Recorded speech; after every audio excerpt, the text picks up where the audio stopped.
Se você ainda não conhece esse canal, por favor, faça a sua inscrição. E hoje nós vamos aqui resolver questões práticas. Os médicos de São José do Rio Preto precisam escolher se vão continuar a receber da Unimed via pessoa física ou se via pessoa jurídica. Essa é a pauta de escolha do momento. E direto ao ponto, vamos trabalhar com duas frentes aqui de análise. Primeiro, simulações. Quanto você ganha? Qual é o valor do teu livro caixa? O que é melhor para você, física ou jurídica? Continuar na física ou escolher a jurídica? Nós vamos resolver essa questão hoje. Eu trouxe aqui 5 simulações para que você tome a decisão de forma respaldada. E por último, eu vou trazer aqui uma análise dos requisitos que foram debatidos na reunião da última segunda-feira de julho de 25. Perfeito? Então vamos aqui começar com um médico que tem a seguinte realidade: faturamento anual de 150 mil reais, por isso já fica 28 mil reais retido na fonte, certo? Esse é o padrão, isso aqui é lei, não tem discussão, mais 15 mil de INSS. Perfeito? Então como que funciona o cálculo, só para ficar claro? Eu faturo, eu pago o INSS do que sobra, eu aplico aquela tabela famosa do imposto de renda e aí eu pago o imposto de renda. Beleza pura? Pois bem, quanto que esse médico tem de 150 que ele ganhou de renda líquida? 107. Eu estou subtraindo 28 de retido na fonte, mais 15 de INSS. Conta tranquila até agora, perfeito? Só que esse médico tem um livro caixa de 50 mil reais. 50 mil reais é o livro caixa desse médico que ganhou 150 mil no ano, 50 mil de despesa. É muito fácil ter, notadamente com o planejamento que é instituído aqui para a pessoa física, perfeito? Esse médico teve então uma restituição de 15 mil reais em razão desse livro caixa, ou seja, ele tem ou ele teve uma renda líquida mensal de 10.166,67. Qual é o cálculo aqui?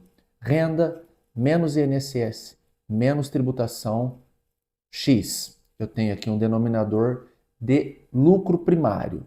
Depois eu aplico o livro caixa, do tanto que ele já pagou, ele vai pegar de volta aqui a chamada restituição. Lembra dela? Pois bem, nesse sentido, ele teve uma restituição de 15 mil. Quando eu somo isso aqui à renda líquida, nós chegamos aqui a R$ 10.166 de renda mensal. E se esse cara fosse PJ? Agora, essa é a pauta da análise. Então, nós estamos trabalhando aqui com a mesma renda de 150 mil, tributação da PJ 13,34 para São José do Rio Preto, que fique claro, ou seja, R$ 20.010 de imposto. Então eu tenho uma renda líquida aqui de 129.990.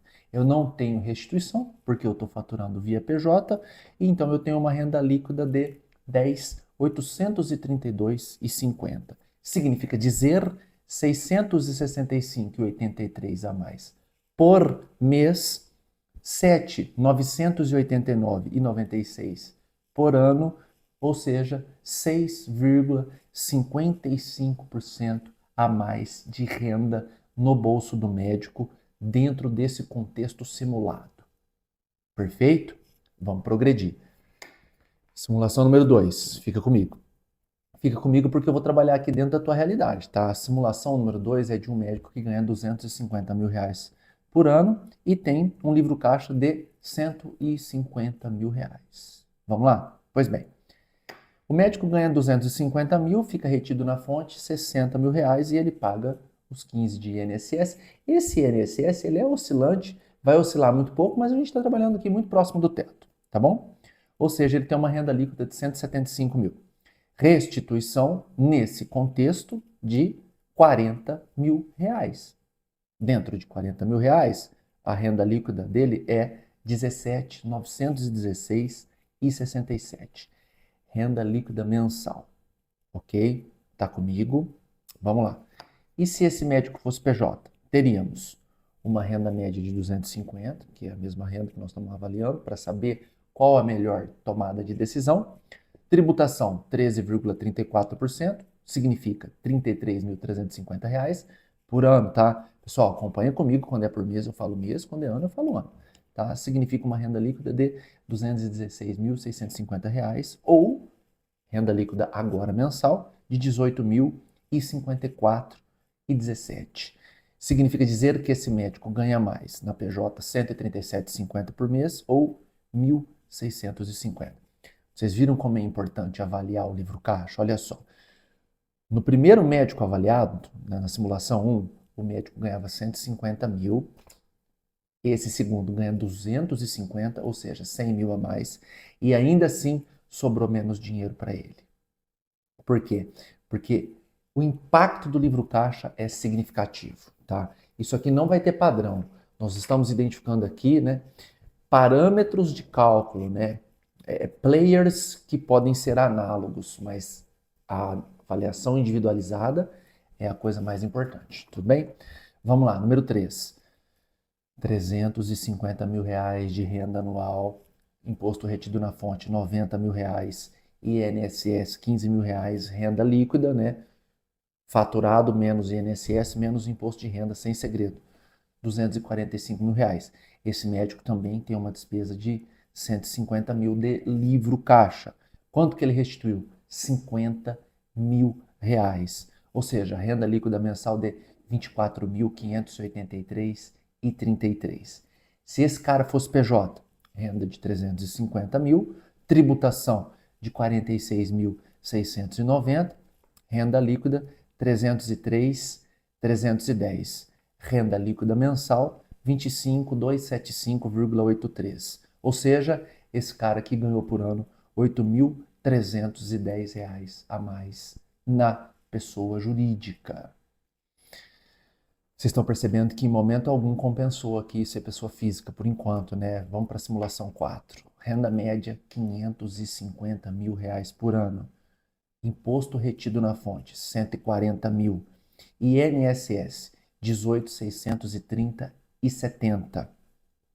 Renda líquida, 391, 396,30. Livro caixa, 200 mil reais. Perfeito?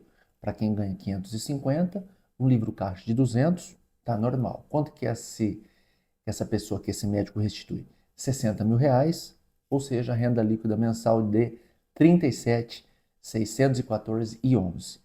Se esse médico fosse PJ, nós temos aqui uma renda de 550 mil ao ano, a tributação daria 73.370, a renda líquida 476.630, 476 mil reais 630.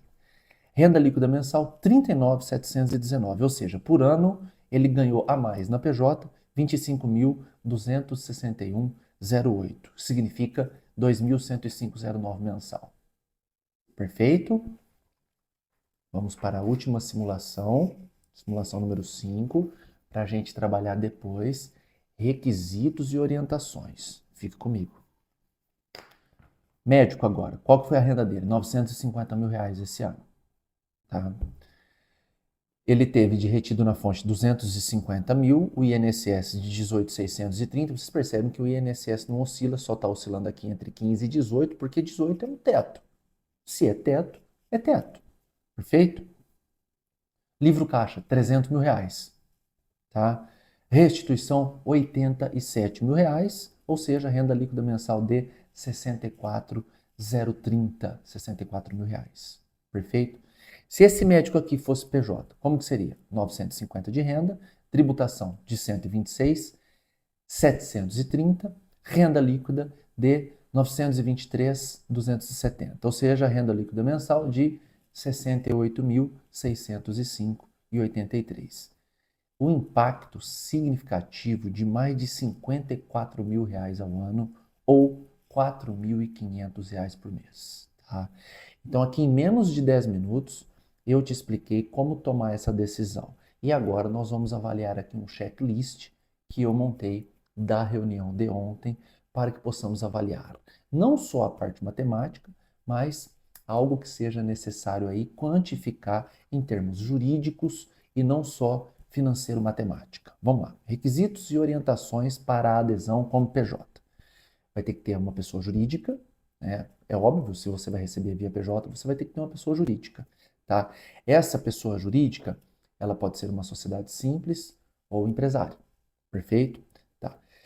Ela pode ser ainda unipessoal e todos os sócios devem ser cooperados Unimed. Eu quero deixar bem claro que eu não estou dando minha opinião. Se você quer a minha opinião, você pede aqui, me liga, me manda mensagem.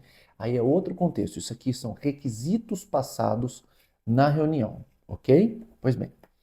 Regime tributário não pode ser optante do Simples Nacional. Já começa aqui. O que se orienta é o lucro presumido. Tem uma solução de consulta do ano passado, tá? Número 210, salvo engano, que proíbe o médico trabalhar recebendo da Unimed via Simples Nacional. Então não vai poder ser Simples Nacional, perfeito? E você vai ter que deixar a sua inscrição de autônomo aberta, né, constituída, devidamente regular na prefeitura, ou seja, você vai ter essa despesa ainda na sua pessoa física, porque nós estamos falando aqui de ISSD autônomo, tá bom? Documentação e contrato. Então vai ter que ter uma redação de contrato, que a Unimed vai providenciar via o seu escritório de advocacia, e é aplicável tanto para a Constituição quanto para alterações, tá? Então a Unimed vai ter que dar o aval dela em relação a esse contrato, e aí você, médico cooperado, vai passar a ser fiscalizado também pela Unimed, não só mais só pela prefeitura, Receita Federal, Estadual, Municipal, mas a Unimed também alcança a prerrogativa da fiscalização, até para ver se você não está faturando no seu nome para algum sócio não médico e todos os problemas que a medicina atual encara. Pois bem, regras de adesão e permanência. Exclusividade de modalidade, ou seja, não é possível dividir o faturamento entre pessoa física e PJ. Isso, quem ficou até agora já está tendo aqui um entendimento, porque eu atendi nem sei quantos telefonemas trabalhando isso. Olha, Mário, eu vou deixar X na PF, X na PJ. Não, não vai. Por quê? Porque a Unimed não vai autorizar. Perfeito? Isso vai poder ser feito via escolha em um único exercício fiscal, né? Esse período ainda não foi confirmado, e você pode voltar para a pessoa física, caso você queira, né, de acordo com os prazos que serão estabelecidos, salvo engano, em alguma normativa, ou assembleia, ou no próprio estatuto, tá bom? Pois bem, o que você tem que considerar aqui caso você queira constituir uma nova empresa? Nós temos aí a anuidade do CREMESP, taxa de prefeitura, taxa de vigilância sanitária, honorário contábil, INSS do Prolabore ou o teto, tem que ver aqui qual que é a aplicabilidade para a sua questão, e o adicional de imposto de renda da pessoa jurídica, caso você tenha que pagá-lo. Perfeito? Pois bem, estamos acabando já, tá? Principais observações. Eu vejo aqui, né? Eu vejo não, ficou claro aqui a vantagem de ser PJ, né? Porque eu tenho uma tributação previsível e eu tenho uma economia tributária latente. Acabei de demonstrar que mesmo com o livro caixa vai ser legal. O Mailé é padrão? Não. Demanda análise individualizada. Mas nós temos aqui pelo menos um facilitador na tomada dessa decisão, certo? Ser PJ é mais econômico. Ponto. Acabamos de ver aqui a parte matemática, tá bom? E nós temos uma margem de lucro maior, né? Chovendo molhado aqui, eu já falei isso. Pois bem, e da pessoa física? Nós temos a tributação progressiva que pode ser reduzida pelo livro caixa, porque você precisa entender, né? Eu até vou postar um vídeo só disso. Agora eu não vou falar para não ficar muito longo o vídeo, né? Que a depender do seu livro caixa, não compensa, você continua na PF. Isso é muito importante entender. Agora, via de regra, dentro do contexto aqui, a PJ vai ser mais econômica, porque nós temos aqui uma queda de 50% na alíquota direta. Tá? Agora, por exemplo, Malha, eu ganho 200 e tenho 130 de livro caixa. Não acabou, você vai continuar como pessoa física, porque você vai continuar restituindo aí em grande medida, perfeito? E nós temos uma margem de lucro, né, direta, eu estou falando direta, porque não considerando o livro caixa, maior na PJ do que na pessoa física por motivos óbvios. Se você paga 27,5% aqui, cai para 13,34%, fica fácil entender por que que você tem mais lucro. Concluindo, então, em que pese a análise individualizada ser aí preponderante para a tomada de decisão, por enquanto, a gente consegue encarar dentro de um contexto de análise aqui nas simulações já demonstradas que ser pessoa jurídica vale a pena. Claro, volto a afirmar, até para ficar de forma exaustiva, que o contexto individual deve ser levado em consideração, ok? Espero ter contribuído. A gente se vê.